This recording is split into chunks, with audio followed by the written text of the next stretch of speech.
Okay, no, thanks very much, Ted, and thanks again for the opportunity to do this. I mean, just to say a very brief thing about myself. I should say that I'm sort of trying to masquerade as an academic today, but that's not really my background. I'm very much a career journalist.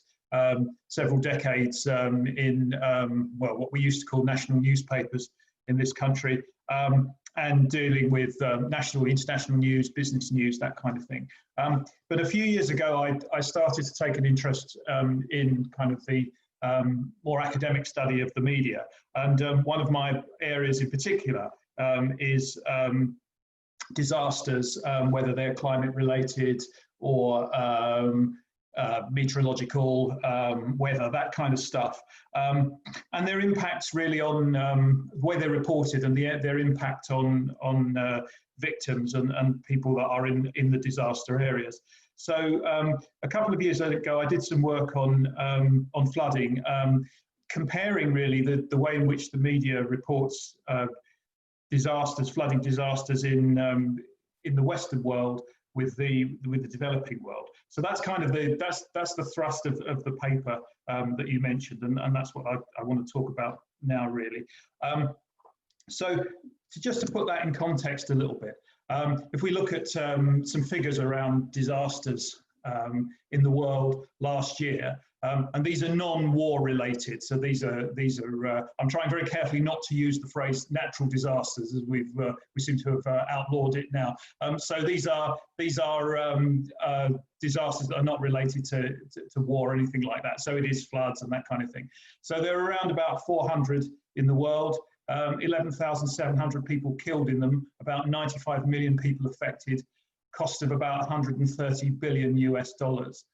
These disasters. So my interest, my questions around these are from the point of view of what the media is doing, is why are some of these stories reported and others ignored, and how do the media present disasters and their victims?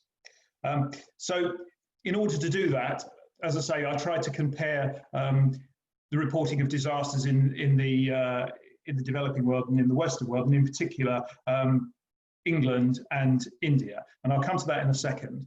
But to sort of backtrack very slightly, one of the areas that has been very heavily studied was the Hurricane Katrina in 2005, which I'm sure many people here will have read a lot of the work around that, which again looked at how Katrina was reported in the media and what went on, some of the issues that were raised.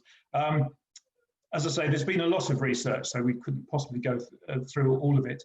But some of the trends that were identified were things like the media exaggerating examples of lawlessness and social breakdown, and evidence that some of the US print media in particular employed racial and class stereotypes when discussing victims and survivors. Now, as I say, these are things that you can look up, but there was a clear trend among in the research that showed this kind of thing was going on.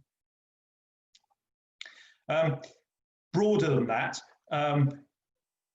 there's also a question about how the media reports these things and how it decides what it's going to report. And one of the things that, again, that's come out in some of the research in recent years is that the level of media coverage of disasters is not in proportion to the number of people killed or the level of damage. And so if you take Katrina, for example, there was more coverage in the Western media about that than other major disasters around that time in the early 2000s. Compared with, say, the humanitarian disaster in Darfur, or the earthquake in Bam, Iran, the Indian Ocean tsunami. All of these were disasters where many more people were killed, but they attracted far less coverage in the Western media. So these are the kinds of questions which I've sort of been probing, particularly with respect to flooding. So what we did was we compared coverage of floods in Chennai in southern India to floods that occurred in northern England at around the same time, November, December 2015.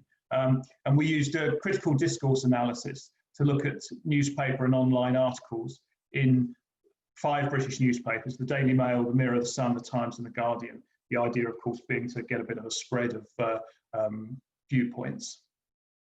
So I'll just go through a few of the things that came out of this.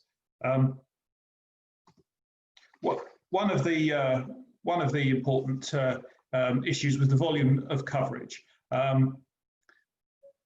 compared to the number of people who were involved. So in the north of England, 48,000 people were affected and the cost was estimated about £1 billion. In Chennai, it was a rather different scale. 325 people were killed. No one was killed in the north of England. 1.8 million people were affected and damage was estimated at about 2 billion. Now, Chennai was actually the world's worst flood of 2015.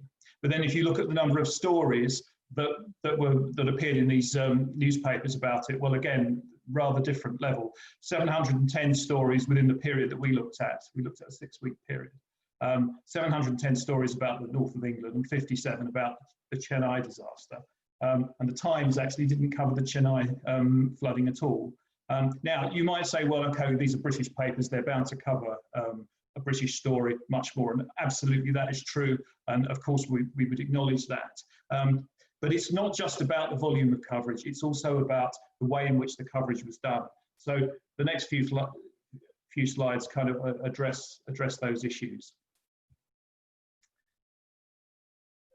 One of the things that came out of looking at what was going on with the Chennai coverage was the presentation of the events and indeed the victims' events in sort of very dramatic terms.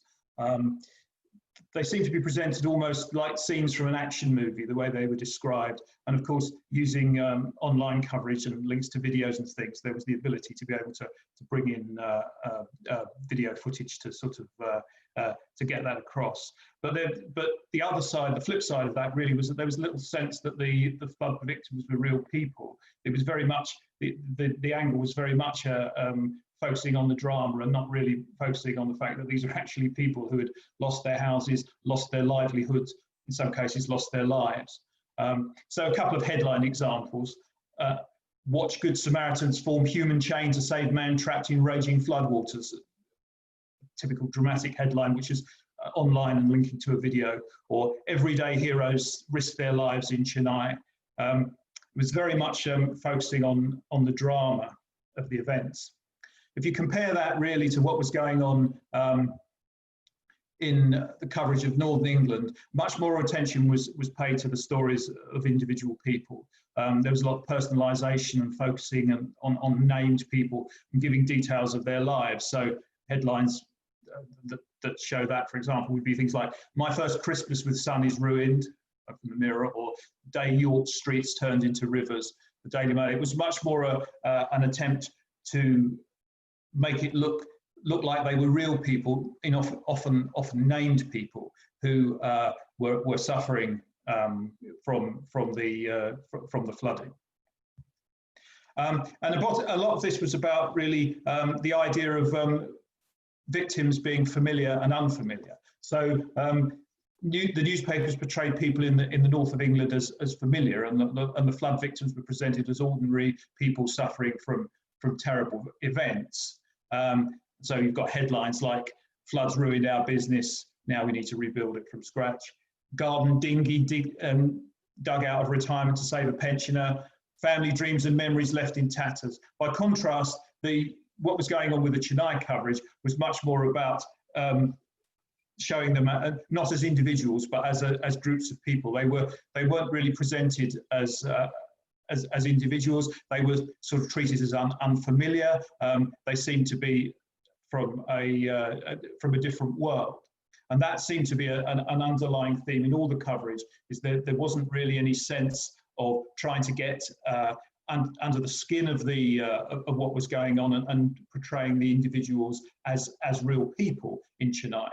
So there were some common themes, however. And these are themes that, again, you would recognise if you looked at some of the other coverage of flood disasters and those sort of events. So references to government failings were a common theme in both countries. And again, this is something you would notice in Katrina, if you looked back, or indeed any other disasters. This is a common theme. Also, troops used to deal with escalating difficulties. Obviously, that is quite common. Troops are often called in these situations, but it seems to be something that the papers latch on in particular as some kind of signal of the seriousness of the situation, even if they haven't actually been put into action to do anything. If they're on call, that seems to get quite a lot of coverage. So a couple of examples of that sort of coverage: flood victims slam Cameron after thousands flee homes. Hospital bosses accused of negligence after rising water knocks out generators, and that was a Chennai story. But the main thing that seemed to come across when comparing the two sets of coverage was really this idea of a normalisation of deaths and damage to property in the developing world. There wasn't really any sense in reading the coverage that this was an unusual thing. Quite the reverse, in fact. The fact that it was causing a problem for people, that people were losing their lives, that whole areas of accommodation was completely destroyed, that seemed to be presented as pretty normal. Whereas in the stories about England, the damage to property, displacement of victims, that was presented as much more unexpected and shocking. Now, in a sense, you could say it is. It certainly is shocking for British readers to read about that kind of thing happening. But again, there seemed to be a differentiation between the effects on the different types of readers, different types of victims, and what was expected and wasn't. There wasn't any attempt to try and show how people in Chennai, for example, were suffering in similar ways, whereas in fact it's quite clear that there would have been some similarities in what was going on, and quite possibly more similarities between the victims in both locations than differences, really. So to finish on that point, really, I'd just like to sort of to share some thoughts about what the research tells us about the future of the media's coverage of flooding. I mean, flood-related disasters are becoming increasingly common around the world. That's clear. You can blame global warming, whatever you like, but there's definitely some evidence that that's the case. The Western media definitely remain focused on events that affect Western countries and Western people, and again, that's not just in flood-related disasters. That's all kinds of disasters. But the main thing seems to be that the coverage continues to highlight the differences rather than the similarities between the experiences of flood victims in the Western and the developing world. And the developing world victims in particular are depersonalized. The developing world victims, as I say, are depersonalized, and there seems to be almost a sense that there's no need to kind of go any further in the coverage of that. Now, whether that's deliberate editorial policy, that is certainly beyond the scope of the research that we did. But I think in the context of efforts to reach some kind of global accord on tackling climate change, it's clearly unhelpful. And I think in a way you can perhaps draw some similarities between what's going on with the coverage of the pandemic at the moment. I haven't studied that. I'm not going to get into that in any detail, but I think it's clear that from the coverage that we've seen that there is some differences in the way things are reported. But more broadly, there just seems to be a bit of a disconnect between the coverage of victims in the Western world and those in the developing world. And that disconnect seems to stick out more than the similarities. Whereas in fact, if you've got people, particularly in flood-related disasters, there seem to be more similarities than differences. And so the media constantly focusing on the differences. I think in terms of how we go forward to tackle climate change, that seems like it's not very helpful. And you know, to use a phrase that's again been used a lot with coronavirus recently. We're all in this together, but you certainly don't get the sense of that in the flood coverage. Anyway, that's it from me. If anyone has any questions, I'd be happy to take them.